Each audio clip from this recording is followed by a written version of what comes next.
হাসপাতালটা নিজেই একটা রোগীর মতো। ভবনটি দেখলেই রোগাক্রান্ত মনে হয়। মাননীয় স্পিকার, আমাদের ব্রাহ্মণবাড়িয়া জেলার সরাইল উপজেলার 9টি ইউনিয়নে প্রায় 3.5 লক্ষ মানুষের জন্য একটি হাসপাতাল আছে যেটি মাত্র 50 শয্যা বিশিষ্ট, এবং সেই হাসপাতালটা নিজেই একটা রোগীর মতো।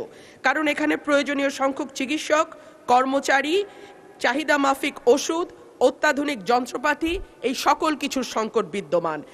আমাদের এই হাসপাতালটিতে 10 কোটি টাকা ব্যয়ে একটা 6তলা ভবন নির্মাণের পরিকল্পনা নেওয়া হয়েছিল, কিন্তু 5ই আগস্টের পর ঠিকাদার পালিয়ে গেছে মাননীয় স্পিকার। সো এখন ওই পুরনো দোতলা যে ভবন, যেটি এমনি ভবনটি দেখলেই রোগাক্রান্ত মনে হয়, সেই ভবনটিতেই কাজ চালানো হচ্ছে।